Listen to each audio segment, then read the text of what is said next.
I'm Aaron Ross Powell, and this is Reactionary Minds, a project of the UnPopulist. The mainstream of the American right, as well as the Republican Party, looks quite a bit different today than it did 10 years ago. Trumpism's rise and its near total takeover of the GOP has fundamentally changed our political landscape. To talk through what's going on and to explore the best ways to approach understanding the evolution of the illiberal right, I'm joined today by Damon Linker, author of the Substack Eyes on the Right.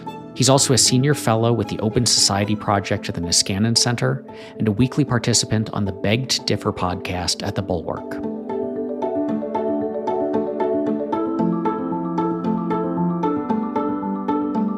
Both of our projects, so Eyes on the Right and then this podcast, Reactionary Minds, are about understanding the forces of illiberalism that appear to be more threatening today than they seem to have been in the recent past. What's your approach to getting at that deeper understanding? Well, first of all, thanks for having me on the podcast. I value quite a lot what you're trying to do and do think it's a sort of a kind of shared project that we have here. And the more the merrier, and the more the better for our politics. I guess what I try to bring to the discussion and analysis is a sort of something I talk about in my inaugural post for Eyes on the Right, which is a kind of empathy for what is driving people to embrace the populist right. Now, by that, I do not mean kind of making the case for them. What I mean is trying to think our way into the minds of people who find these messages appealing. What is it about the liberal order that has them feeling discontented?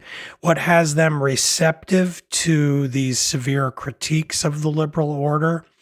And the kind of method behind the madness, the goal of this approach is to construct a more effective response, to actually try to meet the populist right where it is and speak on the basis of its premises rather than always begin from liberal premises where what you end up with is just sort of talking past each other and kind of rejecting each other's starting points without ever actually engaging with them directly. So I guess the rationale would be you have to move the two parties a little bit closer together before they can really kind of duke it out over what's really at stake. So that's sort of, in abstract terms at least, what I'm trying to accomplish.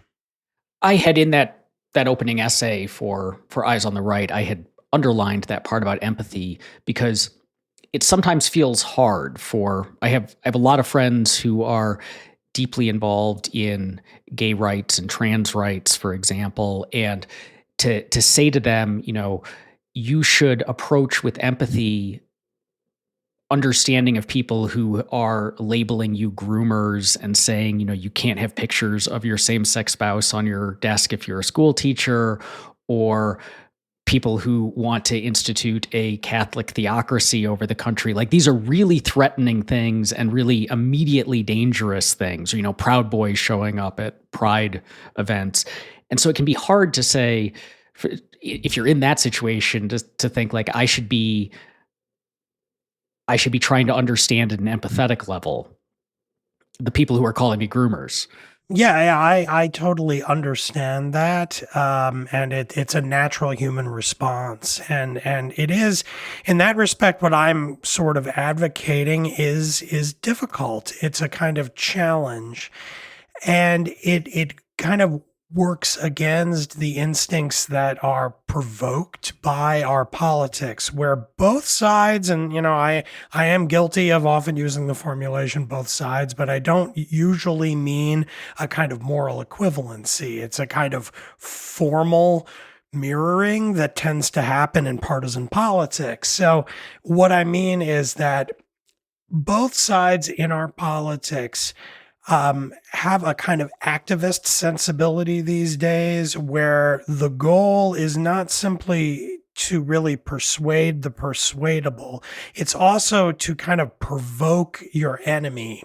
So you try to say the most outrageous, insulting thing, the most caricatured version of your opponent, in the hopes that they will then lash out against what you're saying in an extreme way, which will then help you in your own position. So, you see this a lot in, obviously in the entire right-wing media edifice that is out there constantly. And it's part of it involves something else I talked about in my inaugural post about the fallacy of composition, where the fallacy involves you take one part of a whole that is kind of particularly provocative or outrageous or insulting, and you direct huge amounts of attention to that and treat it as if it is exemplary of the whole. So is it true that professors, especially in the humanities and social sciences, on the whole lean to the left? Absolutely true, indisputably the case. Is it true that all professors, or nearly all professors, are left-wing activists who have contempt for conservatives and centrists and want to humiliate students who come from those ideological starting points in the classroom? No, not at all. And yet we now have a whole infrastructure on the right where a series of websites kind of are out there trolling, asking for young conservative students to send examples of particularly outrageous left-wing professorial kind of pedagogical transgressions, which then get promoted on those websites that then get picked up by Tucker Carlson, who then runs a 15-minute segment on prime time for 4 million viewers on Fox News, the premise of which is, look at how terrible all these left-wing professors are. Don't send your kids to college because they're going to be brainwashed into be leftist authoritarians. That's the process in a nutshell.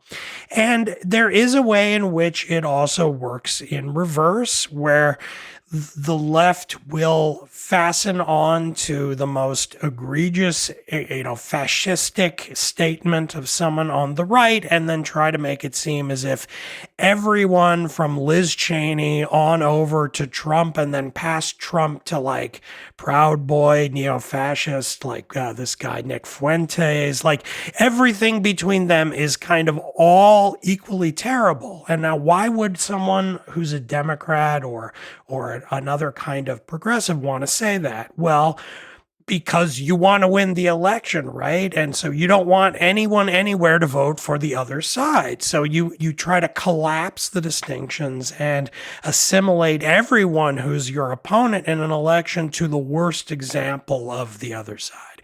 So it's a temptation that I think does need to be resisted, maybe not always at the level of political contestation, where this can be a very effective tactic, but at the level of intellectual reflection for understanding's sake. We need to try to not let ourselves be triggered in the way that our political opponents very much would like us to be for their own benefit. When we're approaching that task, should we be distinguishing? So let's just stick to assessing the right, although I think this argument applies, as you said, to looking at ideologies more broadly. But should we be distinguishing, say, conservatism generally as a political ideology from the base of people who think of themselves, ordinary voters who think of themselves as conservatives, but may hold, as we know from political science data, like people's self-described labels often affix to wildly diverse viewpoints that are often, in direct contact with other people affixing the same label to themselves, versus the people actually in power. So the ones who are controlling or have access to, the levers of the state and how it directs its coercive forces. Because it seems like one response to what you've just said is, yes, of course, say we shouldn't pick out the most extreme examples of bad stuff on the right and say that's representative of everyone, just like we shouldn't do that for the left or any other group. But it does seem like one thing that's happened in the last, say, 6 years is that the most extreme parts of the right have gained control of the levers of power. And so they're the ones who are setting the broader agenda for what happens when the right is in control, even if the base is much more moderate. Yeah, I take the point, and I'm glad you brought up the topic of distinction making, because that's yet another thing that I kind of am pressing in the Substack. And in my writing lately. So I'd love to talk through that. I'm actually working right now on a relatively short post in response to an op-ed that the writer and columnist Max Boot published in the Washington Post on today, which is Wednesday, July 6th, in which he says, in effect, looks like Trump might not be the nominee in 2024 after all. It could be Ron DeSantis. And actually, he's worse because he's kind of more disciplined and smarter and so forth. So he's a bigger threat than Trump. And I'm pushing back on that on the basis of distinction making. So let's walk this through, and it touches on a lot of what you raised in your question.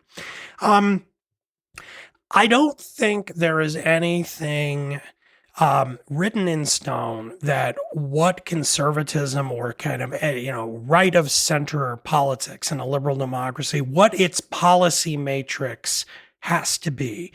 From Ronald Reagan through, say, the Mitt Romney campaign in 2012 in the United States, what did conservatism mean? Well, it pretty much meant kind of suspicion of big government, support for cutting taxes whenever possible, generally in favor of free trade, in favor of pretty much open immigration policy, a kind of muscular foreign policy directed towards spreading democracy around the world and opposing authoritarianism.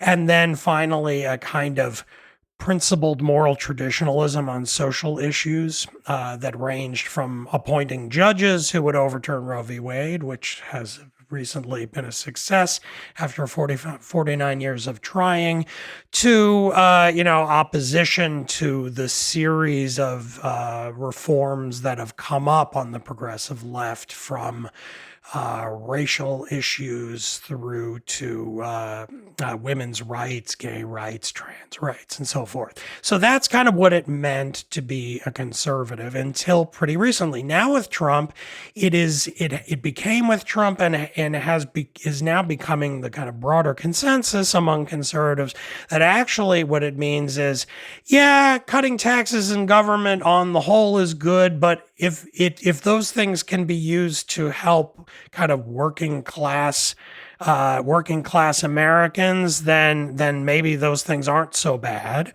For similar reasons, free trade is often not good because it hurts working class people, supposedly. Similarly, immigration isn't usually good because that's also not good for that economic consideration, but also for broader kind of identity reasons. The kind of ethnic and racial makeup of the country changes in ways a lot of Americans don't like, at least conservative Americans don't like. And then a much more, also suspicion on foreign policy, using American power for moral goals is suspicious now. And finally, the kind of moral traditionalist argument on kind of social issues is now hasn't really changed, but it's more aggressive and it's kind of metastasized and touched more areas of policy.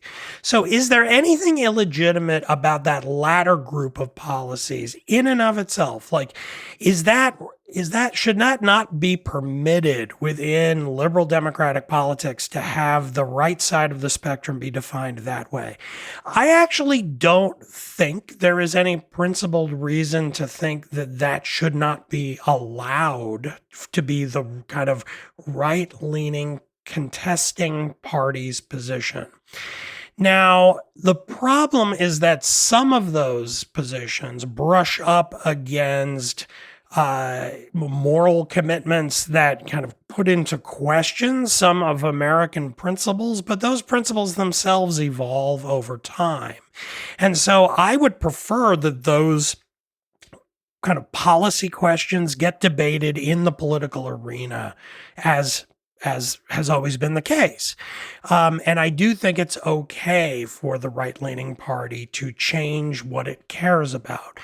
Where things get really dicey is when those policy shifts get combined with what we see actually, I think, in the United States more acutely than any other country contending with this shift, is that the right-leaning party that has shifted in this way can barely win elections because those positions aren't that popular, and the way they are interacting with America's peculiar electoral system with multiple levers and all kinds of counter-majoritarian tripwires leads us to a situation in which we get January 6th and everything that led up to it. That in and of itself, I think, people talk about Viktor Orban in Hungary a lot as a kind of exemplar of how dangerous he's at the leading edge of where this is going. And I don't like Orban. I would never vote for him. I think he's pernicious. He's done all kinds of negative things.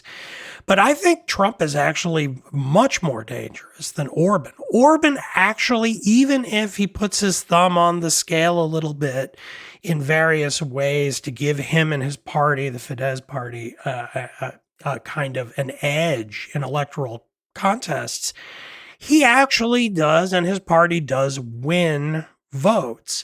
And his party won in 2010 before he became a full-on populist and made a lot of those reforms. And his share of the vote and his party share of the vote hasn't changed markedly between then and now. He doesn't win 90% of the vote like a Saddam Hussein or another dictator or a Soviet dictator would have in the old days, or even Putin today. He wins, like a little more than half. And then there are all these kind of jiggered things within the electoral system that then enhances that slight edge into a much stronger majority within the legislature. But that's common. It happens in the UK where, in the last election, the Conservatives won a bit more than Labour, but they won way more seats than Labour because you get amplification. Whereas in this country, not only is kind of the Trumpist populist impulse a little troubling because it does kind of push the policy matrix a little bit away from the consensus liberalism that preceded it, but that is combined by the fact that Trump and the Republicans can barely win power given that their position isn't overwhelmingly popular and has a huge, very strong opposition. And they then combine that kind of marginal ability to win with a kind of contempt for the very institutions that would freeze them out of power if they lose. And so that institutional attack, I think, is more profound than what even someone like Viktor Orban is attempting in Hungary. And we need to distinguish between all of these things. So the last point before I stop blathering, to go back to my original statement about the Max Boot column, I think Max is wrong on this, that actually, as bad as DeSantis would be, and again, I would not vote for the guy. I would be a critic of his from beginning to end if he actually became president. But, would he do what Trump did on January 6th? I doubt it. Maybe he would. I guess we don't have a huge track record on the guy, but in general, I don't fear that with him in the same way that I do with Trump. And that means that Trump shows and displays a kind of contempt for the rule of law and a kind of instinctual authoritarianism that is sort of sui generis to him and he's spreading it to his most devoted followers and supporters. But it is so far still relatively contained to that subsegment of the right. And so if if we could run various scenarios about 2024 in which the Democrats can't win again because of inflation and other problems, I would vastly prefer DeSantis, Tom Cotton, Nikki Haley, any number of the kind of sort of mini Trumps that are out there on the right over Trump himself again. Trump himself again is a kind of toxin to liberal democracy that makes him a unique threat. And all of these distinctions, I think, are important to make between kind of bad, worse, and worst of all. Well, let me pick up on that then, because it is the case that, at least as of right now, Trumpism is the dominant force on the right and within the GOP. And we still, there's this constant cycle of kind of hopeful articles from centrist and left political commentators saying, it looks like his hold on the party is slipping. Like a handful of candidates he picked out didn't win, his hold is slipping, but that they always seem more wishful thinking than reality. And so going into 2024, it seems like Trumpism will be the dominant thing, whether he's the candidate or not. And certainly people like DeSantis continue to present themselves as Trumpists or inheritors of the Trumpist mantle. But there's long been this question of whether Trump discovered his audience or created it, discovered his base or created it. And what I've wondered, and I'm curious for your thoughts on, is how much of Trumpism, however we define that, and it could be hard to pin down what the ideological characteristics of Trumpism are, but how much of Trumpism as a movement within the GOP is an ideological movement that can be inherited, say, by someone like DeSantis, or that it is effectively a cult of personality, that it is just this fealty to this man, this investment in, the Trumpists are whatever it is about Trump they really like, and it doesn't really matter what the ideas are behind it. It's more of just his personality, such that if Trump disappears from the stage, so he chooses not to run again, he's indicted, whatever the case is, that this older style GOP, the Reaganite GOP that you talked about earlier, can kind of reestablish itself. Like, does Trumpism disappear when Trump disappears, or is this a fundamental ideological characteristic now of the right?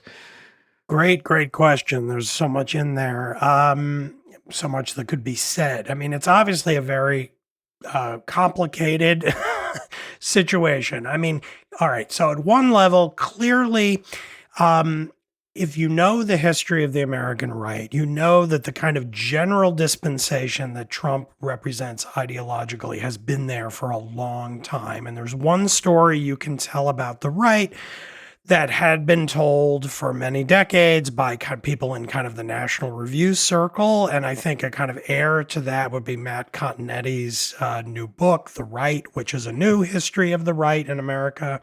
And that version goes something like this, that the right prior to, say, World War II was paleocon. It was suspicious of alliances and trade and very kind of knee-jerk traditionalist about morals and suspicious of Washington and government. It was a kind of folk libertarianism, to quote my former colleague Bonnie Christian, who is now writing as an independent author and had a Times op-ed about this recently.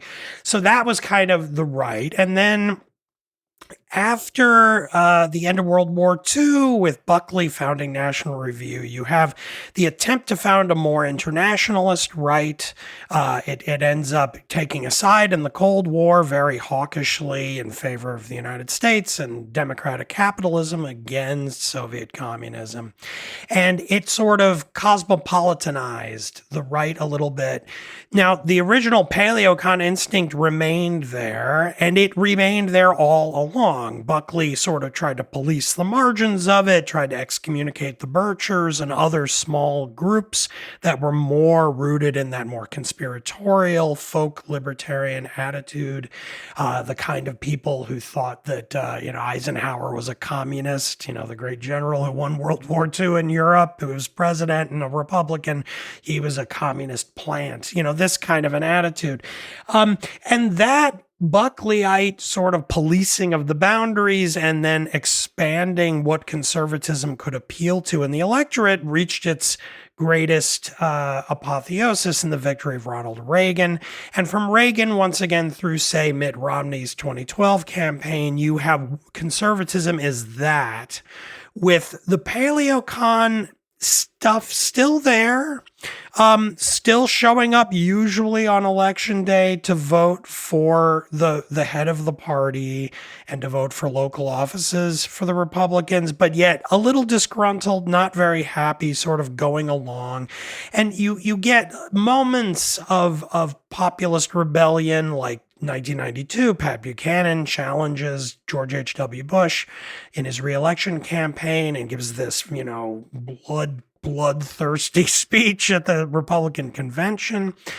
And so that's the narrative that leads to a conclusion that Trump didn't make this. He saw that establishment republicanism that had governed the party and the country often, starting with Reagan, had weakened and was ripe for being toppled. And so he tapped into the increasingly angry, restive paleocons who had been there all along for about the last 90 years, grumbling in the background, and became their champion. And what we've seen over the last 6 years is a kind of revolution in which that base of paleocons overthrew the Reaganite elites, and they're now in charge.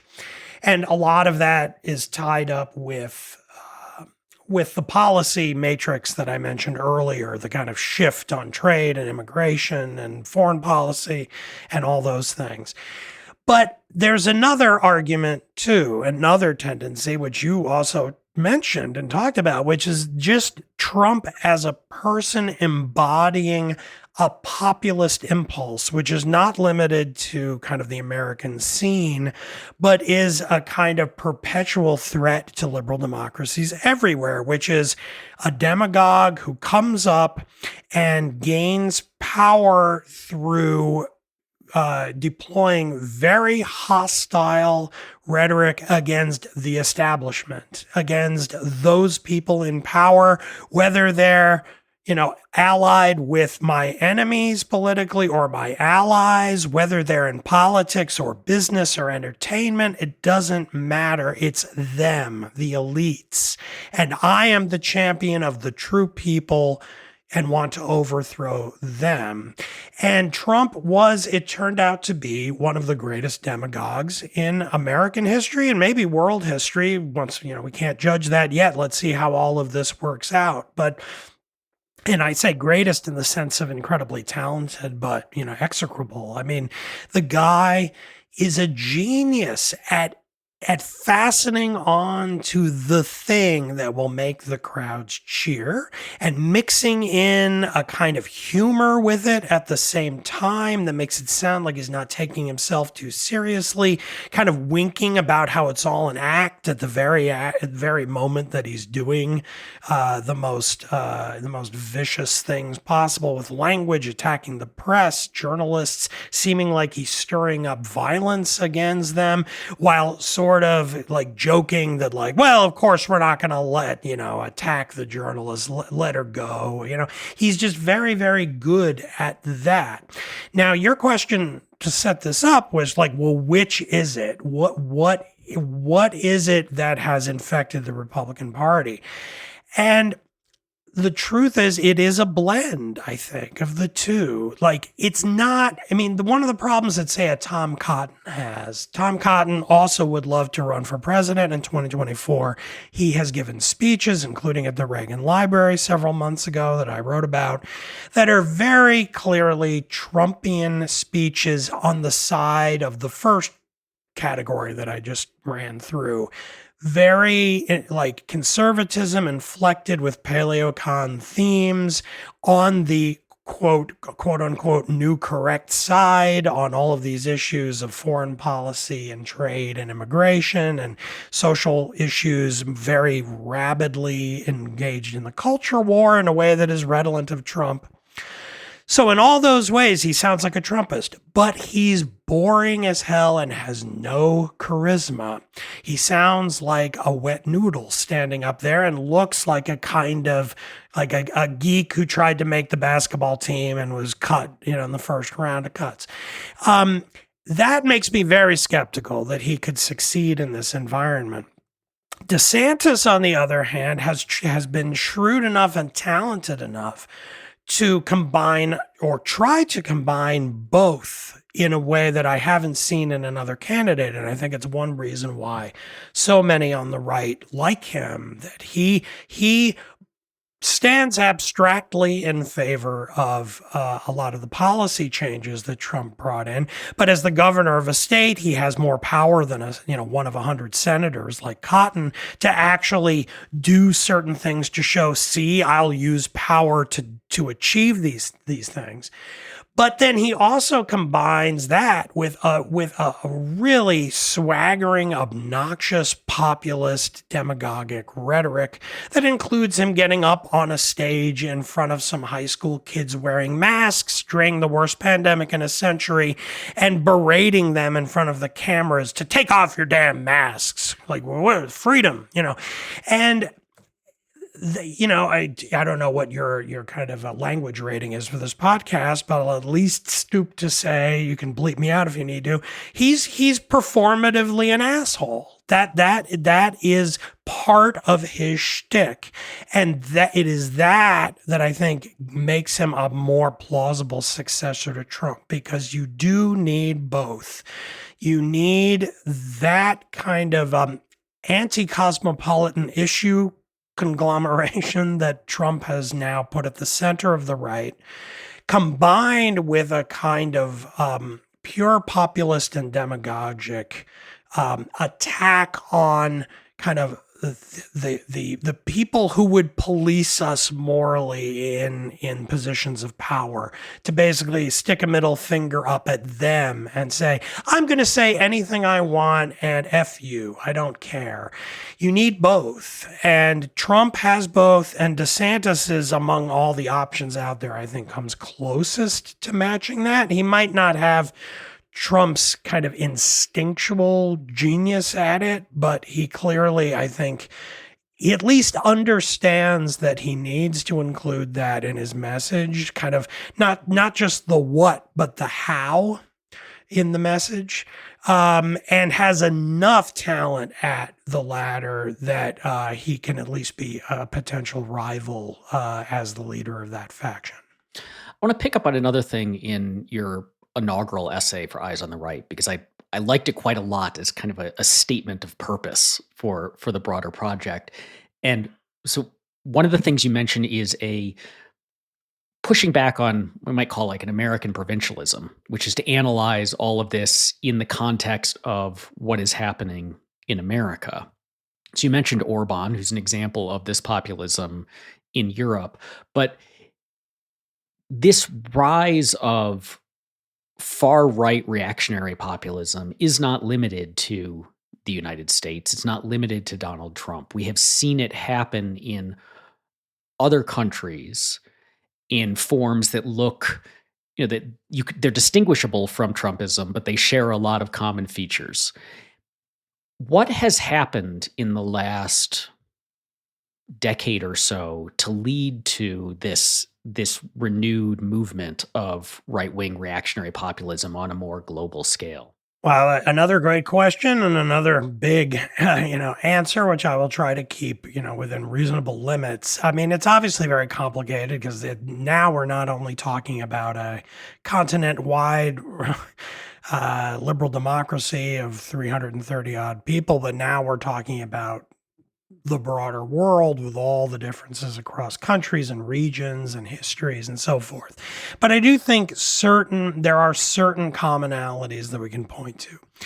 clearly, after the end of the Cold War, there was a kind of consensus in countries across the free world that, if not full Francis Fukuyamaism, which I've also written about on the podcast as a kind of exemplification of a certain form of this, but at least a kind of consensus that, well, obviously far-right politics from, including fascism and totalitarianism on the far right, that is off limits. Like most countries, say 30 years ago, thought that was like not even open for debate.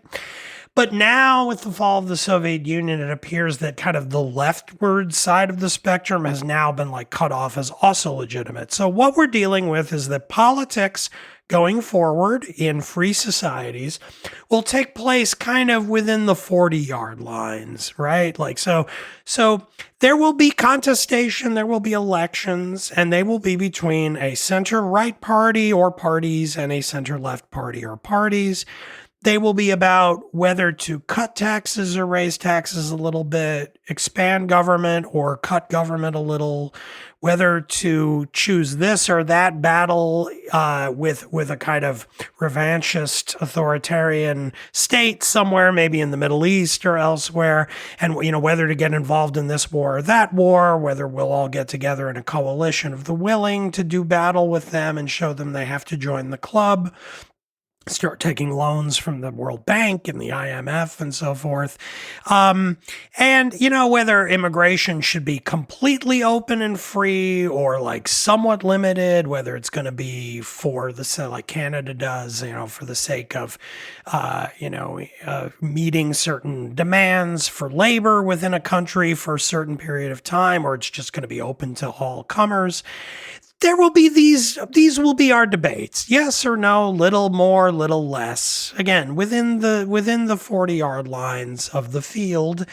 And that's about it. Now, this worked pretty well through the 90s and even into the 2000s, though in the United States, because of 9/11 and then eventually Europe, when they had terrorist attacks, this was jolted and it was pushed. But it was pretty resilient, at least until after the financial crisis of 2008, which began in the United States and then rippled throughout the global economy, caused a loss of a lot of wealth. And of course, one of the big kind of economic changes in the post-Cold War world has been the opening up of the finance sector to small-time investors in the form of retirement accounts, and then the companies that handle pensions abroad investing in the stock market around the world, global markets. And all of that took a big hit in 2008.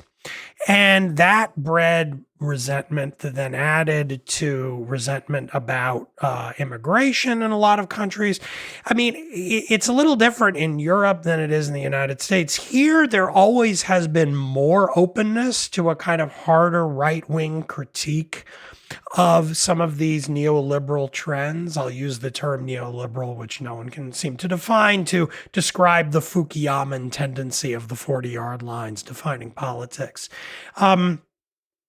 In this country, there always have been people on the right who were kind of allowed to make a critique and say we should, maybe we should cut back on immigration, maybe we should, care more about rising crime rates, maybe we should make certain other changes.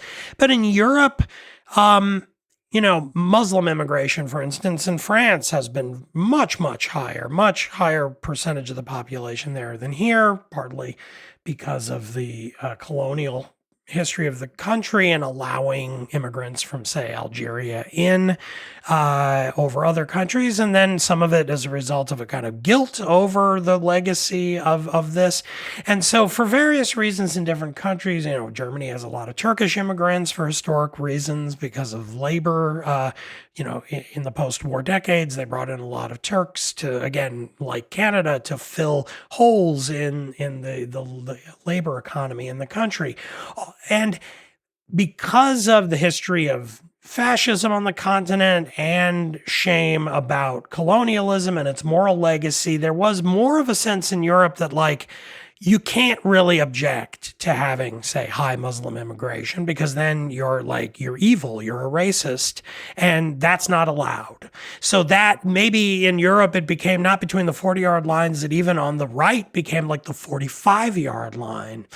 And you combine that kind of limiting of the margins with resentment over in this country about how the war on terror was waged and our inability to actually decisively win these battles around the world, and wondering why we even did them in the first place, and why the intelligence about weapons in Iraq was so terribly flawed.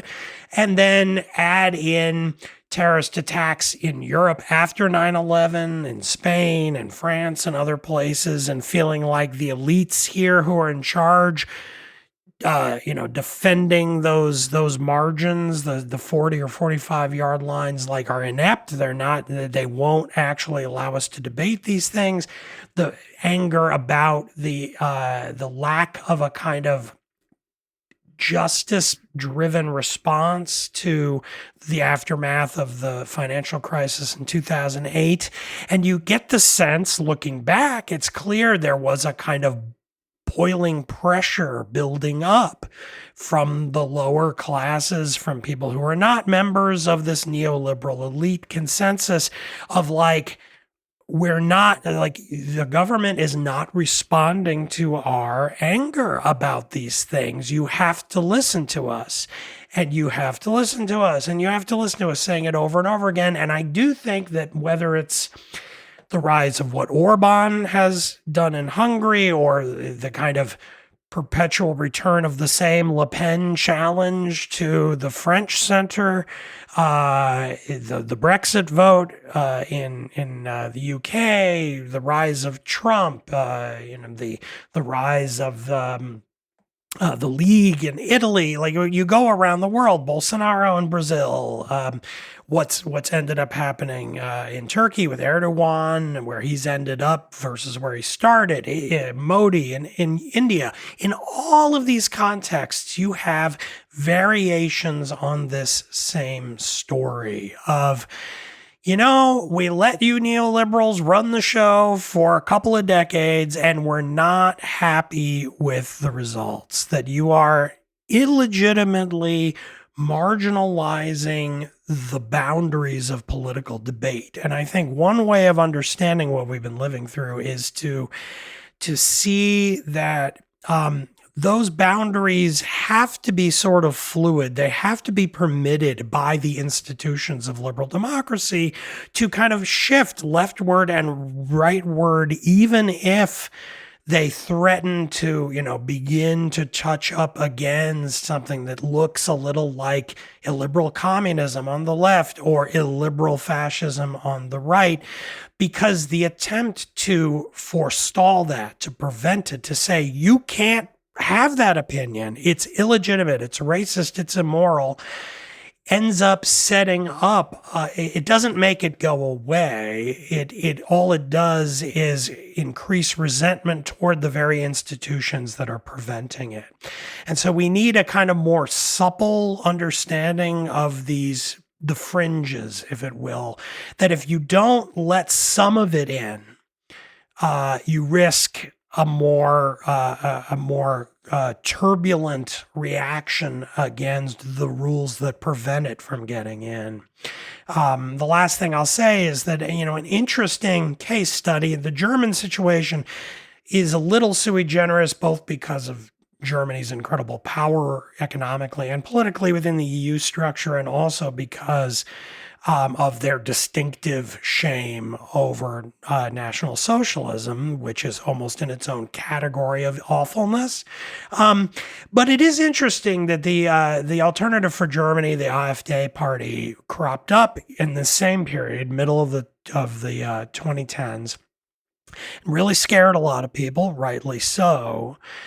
And it surged to around 15% nationally in Germany, which was enough, again, to scare a lot of people and to kind of throw the the coalitional government there into a little bit of unsettledness, because 15% is enough to kind of mess with coalition formation if all the parties refuse to make a deal with and govern with that party, because it means that now, your total set of potential coalition mates is a lot smaller, because 15% of the votes are now off, kind of off the table for negotiation.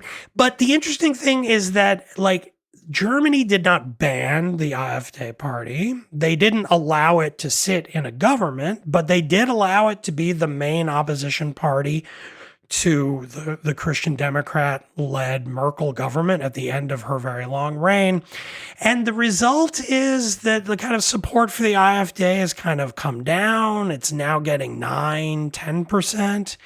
Can a liberal democracy survive with a far-right party that gets around 10%? I think, yeah. And maybe it's better to just allow it to be there, make its case, and then lose by the normal rules of democracy. Germany also has a 5% electoral threshold. So if it sinks a lot more, it could even sort of wink out of existence at the level of the Bundestag, which would be a very good thing. Because it could come back if it got more support. But it shows that the system is open to those who are angry on the margins. And again, that can be scary for those of us who would like we don't want the 40-yard lines to be enforced from the top. We would prefer, at least I speak for myself, I would prefer it to be roughly within the 40-yard lines, but by free choice. I want the electorates to want politics to take place in those somewhat narrow terms. But if there start to be rebellion on those margins, you can't keep it within the 40-yard lines by imposing it from the top down. Then bringing this back to the context of the U.S., for our final question, I'll ask another that I fear might be a big one. As far as combating illiberalism in the U.S., one disadvantage that we have is we don't have a multi-party democracy, so we can't relegate it to a 10 or 15%. We have two parties, and that 10 or 15% can take over one of them, and then achieve the White House, achieve dominance in the legislature, and so on, and be able to exercise power well beyond their 15% support within the electorate. And the real worry, I think, is, there's one of the perennial questions about Trumpism is, does Trumpism represent like a genuinely fascist movement? And fascism is another thing that it's awfully hard to come up with a single definition of it, but it does seem to have a lot of legitimately fascist characteristics. And there's a real concern that, say, if Trump wins again and has the control and is able to exercise more control, that he'll push things even in, I think Trump would be an authoritarian if he were able to get away with it. And so within the US context, how do we take those lessons that you just articulated on the international scene and apply them looking forward 2 years, 10 years, to trying to make sure we don't slip into something that we can't easily recover from? Yeah, and again, another great question. And you're completely right that the U.S. situation, I began in one of my first responses in talking about how, we have to make distinctions, and Trump is worse than DeSantis. And there's a way in which the American situation is uniquely alarming in the international context, precisely because of what you're saying. We are not a parliamentary system in which the executive sits in the legislature and really has no independent power apart from the multi-coalition government that is in charge at any given moment. That makes our president much more of a potential dictator, if he can get away with it. And then we also have a two-party system where, it's either one side or the other. And if one side, namely the Republicans, becomes devoted to a kind of fascistic leader, then it could potentially control the whole ball game. And especially with the way upcoming Senate elections are looking, it is at least within the realm of possibility that in 2025 we could have a reelected Donald Trump as president with 61 Republicans in the Senate, which is a true horror show scenario, and it really does scare me. And I don't have any great magic bullet response to this. I guess my response is to give a version of the popularism argument that is often made about the Democrats, because we haven't talked much about the Democrats in our conversation, but they are the other party. And as commentator David Frum said in a very pithy tweet the other day, I won't be able to quote it from memory, but to paraphrase the point he was making in this single tweet, that because of the shape of the different electoral coalitions of the two parties in the U.S. and the way that those coalitions at the present moment are interacting with our uniquely, distinctively weird American systems, which are really not built for ideologically sorted parties in the way that we have them now, we're in a situation where the Republicans are able to run a politics that is geared toward placating its most radical, committed elements in a way that the Democrats cannot do and win. So the Republicans can win by becoming ever more extreme. And that, parenthetically, just so your listeners grasp why this might be, it has to do with the fact that both the Senate and the Electoral College involve winning states, and Republicans are spread around many more states than the Democrats tend to with a majority. So the Democrats, there are more Democrats, there are more people living in blue states, in states that vote for the Democrats, but there are fewer states that vote. So they get more electoral votes, but not enough to compensate for the fact that the Dakotas and Nebraska and Kansas and all these largely empty states vote for the Republicans, giving them an edge in both of those institutions. So that's one half of the equation that Frum talks about. The other half is that the Democrats, although they cannot placate their left-wing agitating base as much and win, their potential winning coalition is much, much larger. So it's very unlikely that the Republican, say, presidential candidate in 2024 is going to win, say, 55% of the popular vote. That's almost impossible to imagine. It is possible to imagine that a Democratic candidate could do that. Now, I don't know if it would be Biden or Harris or who it could be, but in terms of potential, the Democratic message appeals to more Americans. So, and to see how this interacts with their institutions, all you have to do is look at the results of the 2020 election. Biden won 7 million more votes than Donald Trump. But if 50,000 of those votes flipped to Trump in 3 states, Trump would have won anyway. And that is a horrifying prospect for kind of the legitimacy and stability of American democracy, because it means that, George W. Bush won the presidency in 2000 while losing the popular vote in one state by a very small number, a few thousand votes.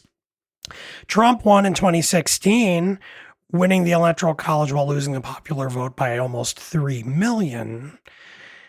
If Trump had managed to flip those 50 or 60,000 votes in 3 states, he would have been reelected president while losing 7 million.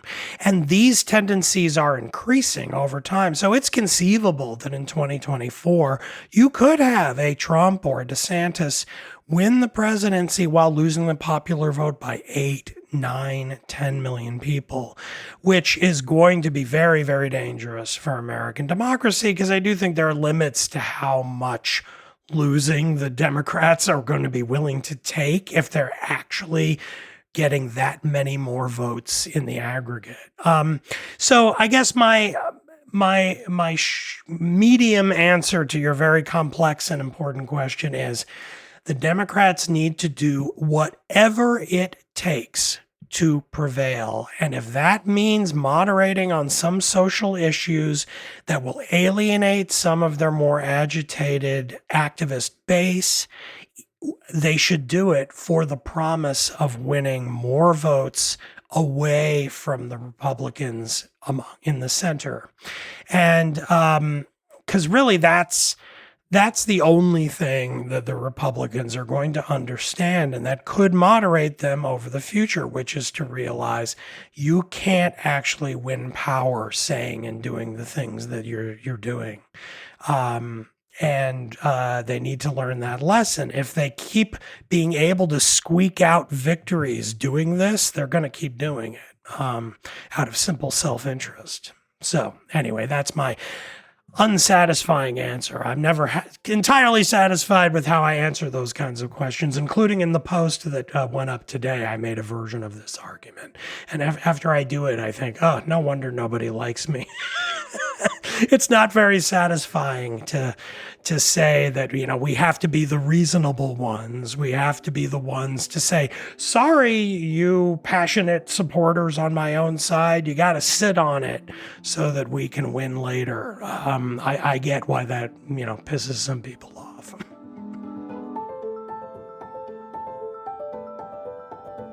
Thank you for listening to Reactionary Minds, a project of the UnPopulist.